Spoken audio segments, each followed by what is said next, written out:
Cher manager, bonjour. Je suis Julien Godefroy, consultant et formateur en management. Pour progresser facilement dans votre management, je vous invite tout de suite à télécharger gratuitement mon e-book de plus de 40 conseils pour engager vos équipes. Vous trouverez le lien dans la description. Pensez aussi à vous abonner à ma chaîne YouTube pour consulter mes dernières vidéos.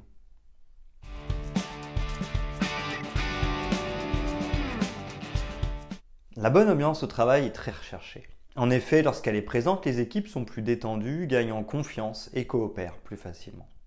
Les résultats sont meilleurs et les objectifs peuvent être plus facilement tenus avec une bonne ambiance au sein de l'équipe.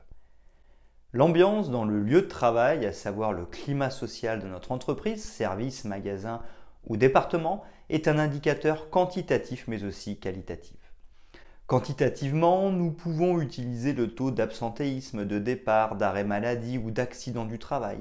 Si nous le comparons à des concurrents ou à des structures identiques, nous pouvons avoir une première vision de l'ambiance qui règne au sein de nos équipes et de la qualité de vie au travail. Mais l'ambiance de travail agréable est aussi un critère qualitatif difficilement chiffrable. C'est une question très subjective dans la vie professionnelle. Nous pouvons nous sentir bien dans un endroit alors que ce n'est pas le cas pour notre collègue. Certaines entreprises nous conviennent plus que d'autres. La conclusion à cela est qu'il est essentiel de ne pas se focaliser que sur les chiffres. Nous pouvons demander à nos équipes individuellement et collectivement comment elles se sentent, ainsi nous aurons un feedback direct. Mais il sera aussi essentiel de les impliquer dans une démarche d'amélioration pour instaurer une bonne ambiance au travail. En effet, chaque équipe aura ses propres critères ou attentes pour créer une ambiance favorable. Mais rassurons-nous, la plupart du temps, les mêmes éléments reviennent pour mettre une bonne ambiance au travail. Voici donc 5 actions à mener pour impulser une bonne ambiance au travail.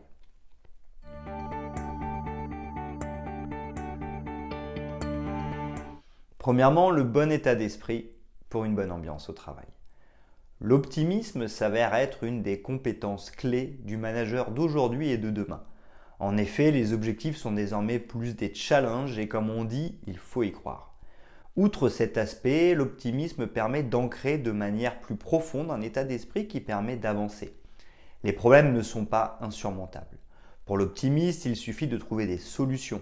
Les conflits ne sont pas des fins en soi, mais une manière d'exprimer des points de vue divergents. Les équipes ont donc besoin de se tourner vers des managers et leaders qui voient le bon côté des choses et surtout qui croient en leur capacité à atteindre les objectifs fixés. Une confiance individuelle et collective se met en œuvre. Les équipes sont plus sereines. La bonne ambiance au travail s'installe et contribue au succès du groupe et de chaque collaborateur.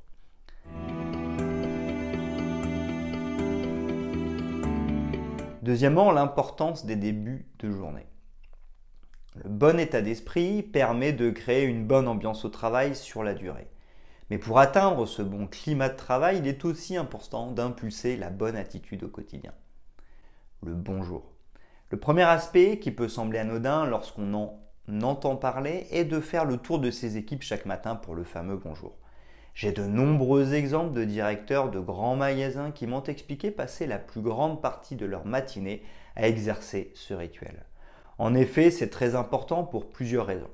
La première, c'est de considérer et de respecter les personnes qui travaillent dans notre équipe ou autour de nos projets.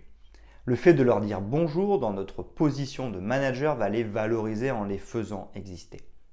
J'ai aussi beaucoup d'exemples de personnes qui faisaient de la mise en rayon et qui voyaient passer leur grand directeur le matin sans dire bonjour. Ces personnes avaient développé un sentiment de rancune tenace et ne présentaient aucun sentiment d'appartenance. Elles étaient moins motivées. Mais dire bonjour, c'est aussi s'intéresser à l'autre pour mieux le comprendre et pour l'écouter. Ainsi, nous pouvons de cette manière créer un lien et lui permettre d'exprimer ce qu'il ressent. Les équipes apprécient cette forme de reconnaissance et le sentiment d'être écoutées et considérées. Enfin, le bonjour permet de prendre la température de notre climat social et de développer la convivialité. Est-ce que les équipes sont stressées, surchargées, en colère ou au contraire sont-elles plutôt calmes, sereines et parfaitement confiantes sur leur capacité à atteindre les objectifs? Ces informations sont précieuses pour échanger avec ses collègues et savoir quelle direction donner à notre management. Le briefing commun. Prendre la température au quotidien de notre ambiance au travail est important. L'impulser l'est d'autant plus. Pour cela, le manager dispose d'un outil puissant, le briefing. Toute l'idée, après avoir dit bonjour en individuel aux membres de notre équipe, est de passer un peu de temps en collectif. Le briefing peut être plus ou moins formel. C'est l'occasion d'évoquer les résultats du moment, les projets en cours et à venir. Cela peut aussi être l'occasion de féliciter les réussites et d'encourager ses employés. L'idée est donc de donner de l'information aux équipes et de mettre en avant les points positifs pour améliorer la motivation des employés et de donner de l'énergie à chacun. Il est aussi possible de connaître les attentes des salariés en les laissant s'exprimer sur des sujets qui leur tiennent à cœur. En fonction de nos moyens, il est possible de favoriser les échanges entre collègues et de rendre ce moment plus convivial autour d'un café.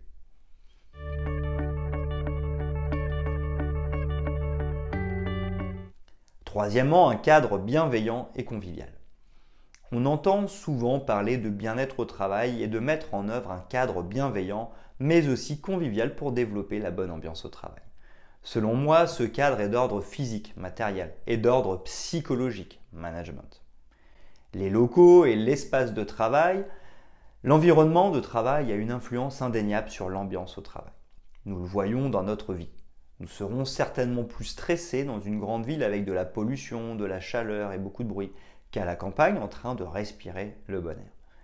Il est donc important de prendre conscience que les locaux et bureaux de nos employés ont un impact direct sur leurs attitudes et donc sur la bonne ambiance de travail.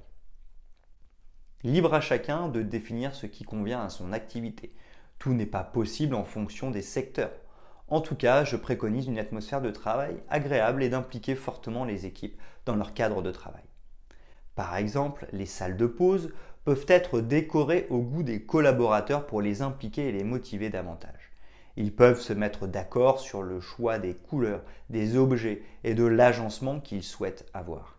Un peu de décoration et d'agencement n'ont jamais coûté très cher. Investir un peu dans la peinture des murs ou les sols doit être vu comme un investissement dans l'ambiance sociale de l'entreprise. Le matériel disponible pour nos collaborateurs, comme les fauteuils, les bureaux ou encore les ordinateurs, ont aussi une influence sur l'ambiance au bureau. Des employés qui passent le plus clair de leur temps devant des écrans auront besoin de confort pour être plus productifs et sereins. La bienveillance au travail, la bienveillance a aussi toute son importance pour déterminer un cadre de travail propice à la bonne ambiance au travail. En effet, ce type d'attitude permet de développer la convivialité au travail, de limiter les pressions psychologiques et donc de faire gagner les équipes en sérénité. 4 points majeurs sont incontournables. Adopter la bonne posture managériale, travailler sur la communication, chercher à comprendre l'autre et définir les valeurs communes et les missions.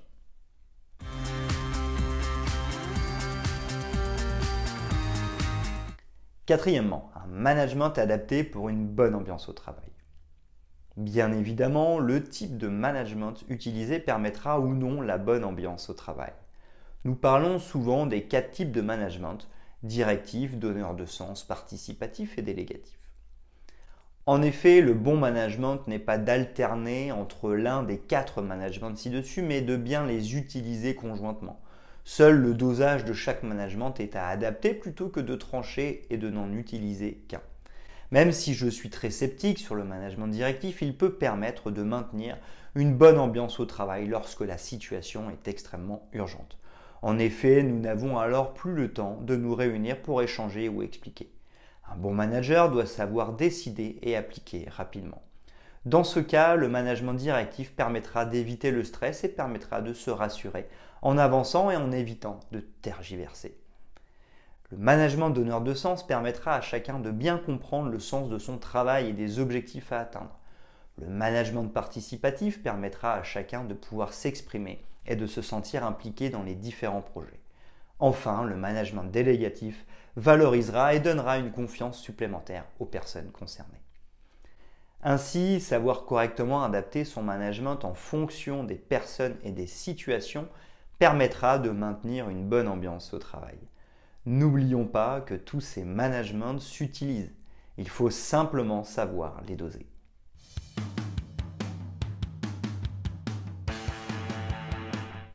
Cinquièmement, faciliter les bonnes relations. Enfin, comme la bonne ambiance au travail est une question de relations humaines, d'échange entre les personnes au travail, la communication joue un rôle très important. Elle relie les personnes qui, en s'exprimant, créent du lien entre elles. Une bonne communication pour garantir une ambiance agréable au travail. Il faudra donc travailler sur soi et ses croyances et drivers pour éviter de mal interpréter les situations ou être en mesure de s'en apercevoir et ainsi réagir de manière plus appropriée. L'important sera d'être en mesure de mettre en œuvre une relation de confiance profonde et durable entre les personnes. Pour cela, nous devrons savoir être exemplaires par rapport à nos paroles, tenir nos engagements, garder la confidentialité, mais aussi nous intéresser à l'autre et reconnaître nos torts lorsqu'ils sont présents.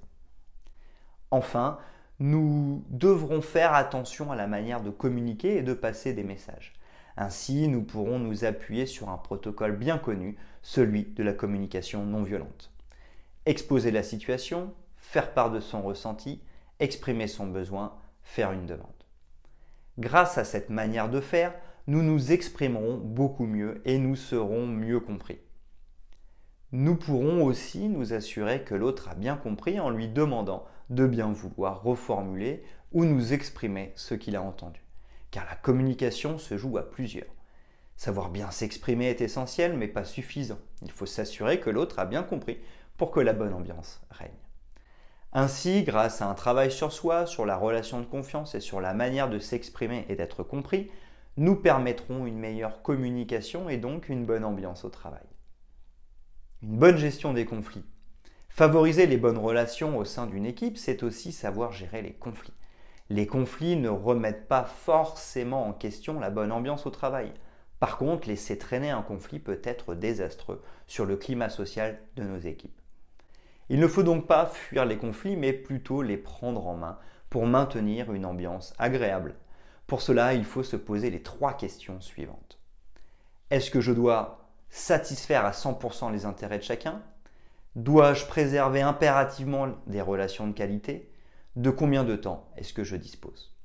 Ensuite, il nous sera beaucoup plus facile de choisir la manière de sortir d'un conflit. Nous aurons le choix entre 5 solutions possibles. Éviter le conflit, pas besoin de trancher, la situation n'a aucun intérêt pour les 2 parties. Rapide, la relation est ambiguë. 2. Céder, je laisse l'autre obtenir ce qu'il veut par stratégie pour préserver les bonnes relations parce que le sujet a moins d'importance pour moi, etc. Rapide, la relation est moins bonne. Troisièmement, rivaliser, je cherche à imposer mes idées parce que le sujet est stratégique, très important pour moi. Rapide, la relation est moins bonne. Quatrièmement, trouver un compromis. Nous allons faire des efforts pour satisfaire chacun à hauteur de 50%. Nous allons donc maintenir certaines choses et en supprimer d'autres. Maintien de bonnes relations, plus ou moins lent. Cinquièmement, collaborer. Nous allons chercher une solution qui permettra de satisfaire les intérêts des 2 personnes à 100%. Mais est-ce possible? Y a-t-il un risque d'échec? Maintien de bonnes relations peut être très lent.